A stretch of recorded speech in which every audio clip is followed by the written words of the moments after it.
এই শঙ্কর দাও দেবে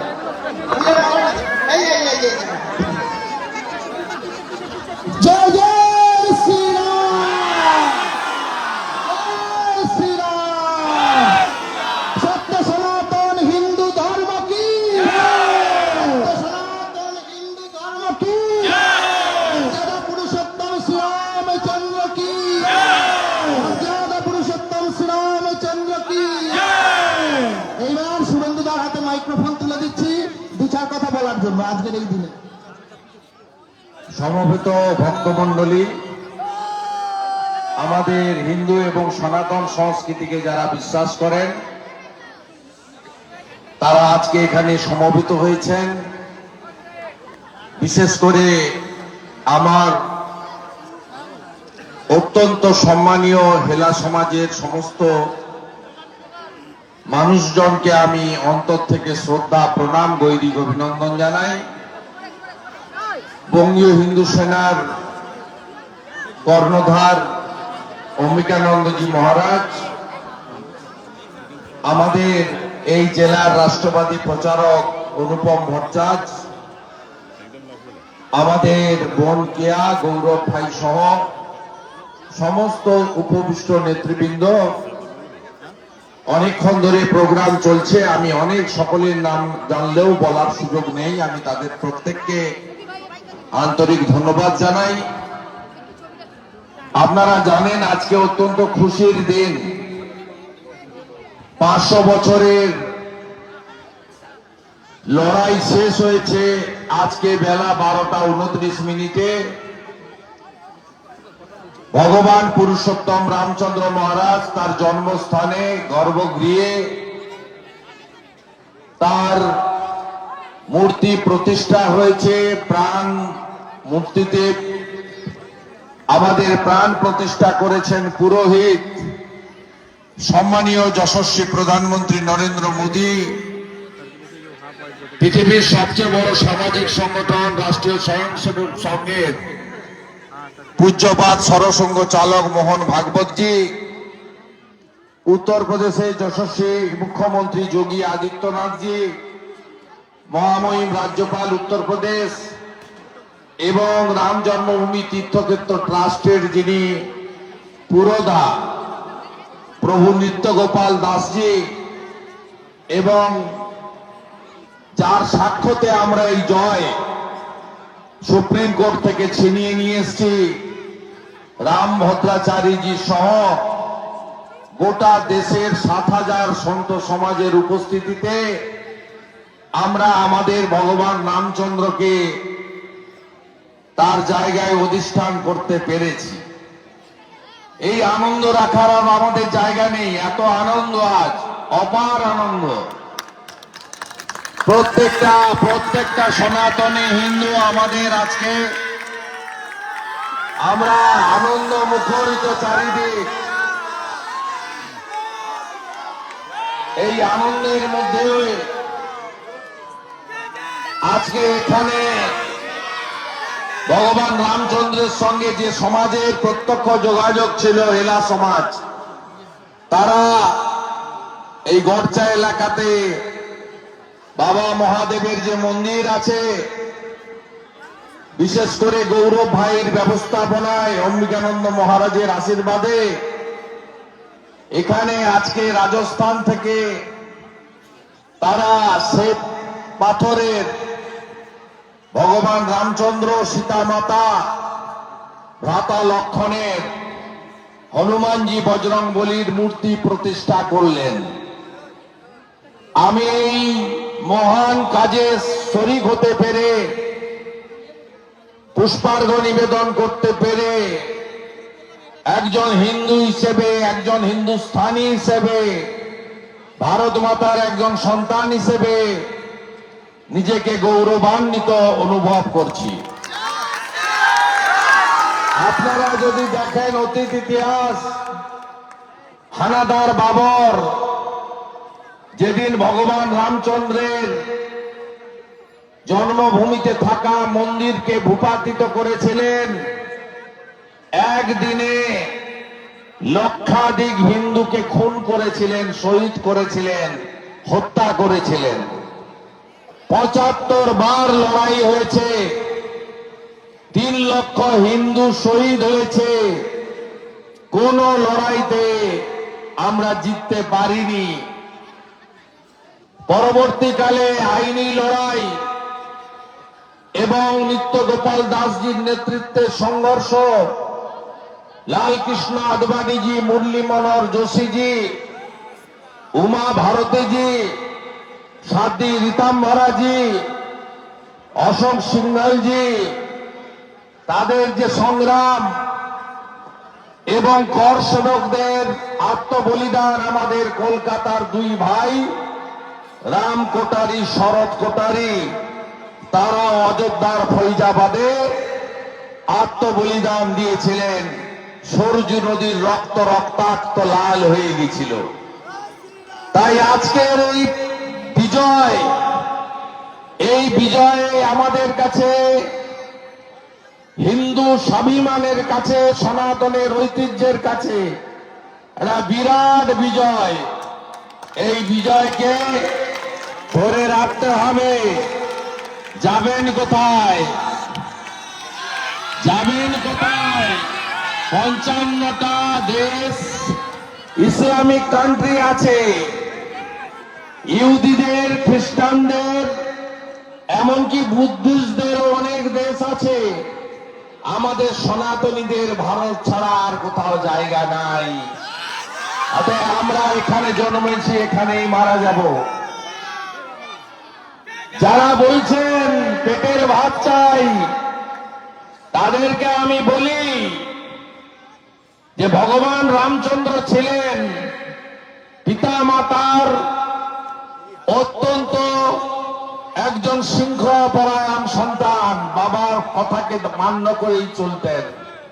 ভগবান রামচন্দ্র ছিলেন একজন সুশাসক রাজা।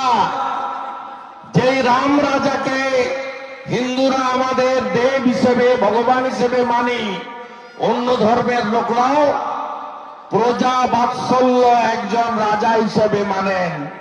যে রাজার রাজত্বে হাতে কাজ, পেটে ভাত, মাথায় ছাদ। তাই রাম রাজ্য চাই সবার।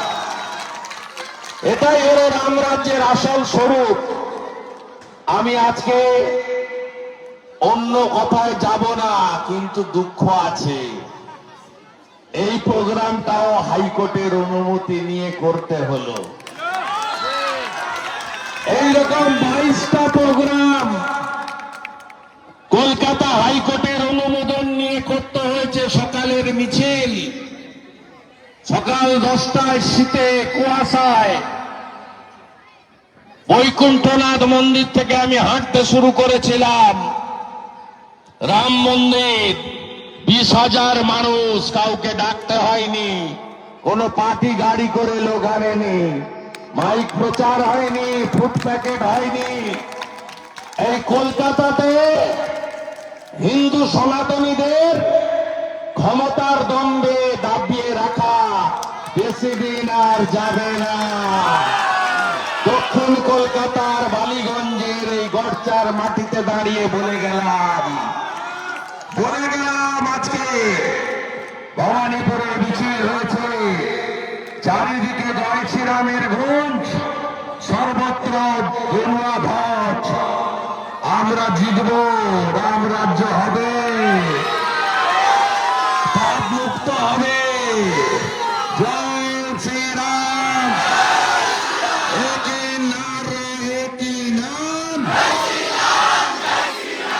बच्चा बच्चा राम का, जन्मभूमि का काम का, बच्चा बच्चा राम का,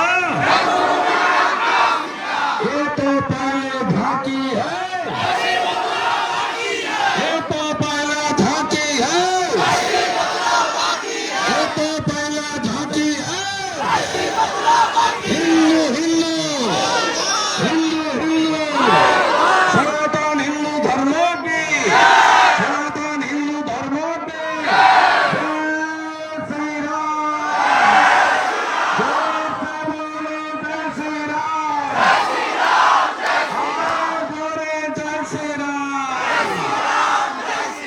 যারা আমি আসার আগে আমার ব্যানার ছিঁড়েছেন, অপেক্ষা করুন, বুলডোজার এখানেও চলবে। বুলডোজারগুলো বুকিং হচ্ছে, বুলডোজারগুলো বুকিং হচ্ছে। 1-1.5 বছরের মধ্যে এখানেও বুলডোজার চলবে, পশ্চিমবঙ্গে বুলডোজার চলবে।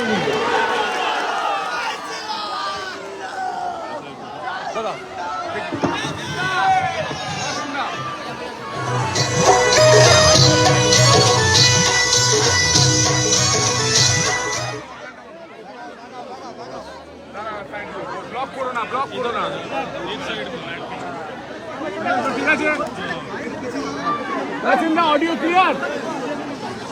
হ্যালো হ্যালো, অসংখ্য ধন্যবাদ। হিন্দু হৃদয় সম্রাট, পশ্চিমবঙ্গ বিধানসভার বিরোধী দলনেতা, সনাতনী জননেতা শিশুবন্ধু অধিকারী মহোদয়কে,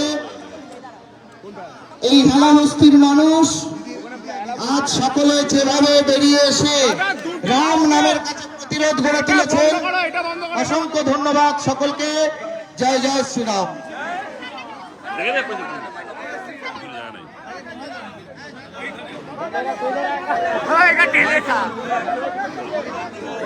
काट कर दिए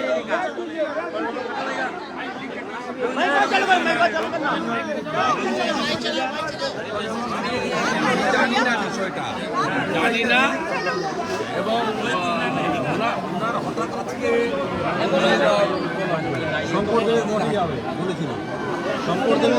আমি জানি না। মমতা বন্দ্যোপাধ্যায় সংহতি যাত্রা থেকে বলছেন রাম মন্দির প্রতিষ্ঠা শুধুমাত্র রাজনৈতিক ভোট প্রচারের জন্য।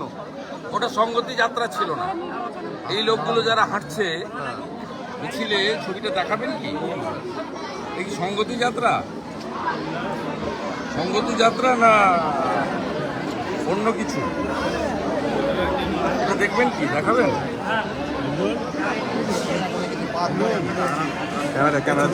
দেখাবেন কি? ওটা কারা? এই সেকুলার মিছিল, মিছিলটা কি সেকুলার? দেশ টুপি মাথায় তো ভাই আপনিও দেন, কোনো বাঙালি মুসলিম যায়নি, পাকিস্তান প্রেমীরা গেছে। তাহলে উনি বলছেন এটা ভোটের প্রচার, রাম উনি মন্দির নিজে ভোটের কাঙালিনী, ভোটের ভিখারিনী। তিনি মুসলমান ভোট পালিয়ে যাচ্ছে ওনার কাছ থেকে, এই বালিগঞ্জে পালিয়ে গেছে। সুব্রত মুখার্জি 50,000 জিতেছিল, বাবুল সুপ্রিয় 19,000 জিতেছে, তাও দুটো ওয়ার্ল্ড লুট করতে হয়েছে। ওই জন্যই সব করছে, আমরা এসব করি না। তিনি আরো কথা বলছেন শুধু রাম রাম। উনি ওখানে আজকে ড্রামা করতে গেছেন, 1500 লোক নিয়ে, লোক উপেক্ষা করেছে। সকালে রামের মিছিল আর বিকালে ওনার মিছিলকে পাশাপাশি দেখবেন কি অবস্থা। এরা কারা? এই 7 পয়েন্টে 60 দিন ধরে রাস্তা আটকে রেখেছিল, সিএ কে এনআরসির নাম করে মিথ্যা কথা বলে রাস্তা আটকে রেখেছিল শাহিনবাগের মধ্যে। এরা কারা? এরা বিভাজন চায়, আমরা বিভাজন চাই না। এখানে কেন হাইকোর্টের পারমিশন নিয়ে আমাকে আসতে হয়েছে? কেন হাইকোর্টের পারমিশন নিয়ে আসতে হয়েছে? কি এমন হয়ে গেছে? লাইট নিভিয়েছে, ব্যানার ছিঁড়েছে, কি এগুলো? কোন দেশে আছে আমরা? এটা একটাও তো ভোট, পদ্ম ফুলে ভোট দেওয়ার কথা বলিনি, বিজেপিকে ভোট দিন, ওনাকে হারিয়ে দিন বলিনি। হিন্দুদের কথা বলতে পারবো না, ভারতবর্ষের কথা বলতে পারবো না, মুনি ঋষিদের কথা বলতে পারবো না, শ্রী চৈতন্য দেবের কথা বলতে পারবো না, রামকৃষ্ণ দেবের কথা বলতে পারবো না। কোন রাজ্যে আছি আমরা? কোন রাজ্যে বসবাস করছি? নবীন পট্টনায়ক আপনার লাইভ টেলিকাস্ট দেখছে, হিমাচল সরকার ছুটি দিচ্ছে, তারা তো বিজেপি সরকার নয়। ধর্মটাকে বাইরে রাখুন, ধর্মের আনন্দের মধ্যে ঢুকবেন, আনন্দ করতে দেন সবাই। 22টা জায়গায় হাইকোর্টের পারমিশন নিতে হয়েছে, আর বেহালা শকুন্তলাতে পুলিশের বাধা তালে 22 তারিখ দেয়নি। বলছে আমি রামের বিরোধী নই, বিজেপি শুধু রাম রাম করে, সীতা সীতা রাম সীতা করে না, ওরা নারী বিদ্বেষী। মমতা বন্দ্যোপাধ্যায় বলছে এখানে মন্দিরে দেখে আসবেন, সীতা মাতার মূর্তি উদ্বোধন করে ফুল চাপালে, এইসব মিথ্যা কথাবার্তা। উনি নারী বিদ্বেষী নন। হাঁসখালির মেয়েটা কি অপরাধ করেছে? কালিয়াগঞ্জের মেয়েটা কি অপরাধ করেছে? রামপুর বকটুই সেই মুসলমান মহিলাগুলো কি অপরাধ করেছে? তিনি নিজের রাজ্যে সুরক্ষা দিতে পারেন না নারীদের। বলছে আমি রাম বিরোধী নই। চালানোর কথা বলছিলেন, যেখানে ক্ষমতা এলে গুন্ডা দমন হবে, গুন্ডা দমন, গুন্ডা দমন হবে, গুন্ডা দমন।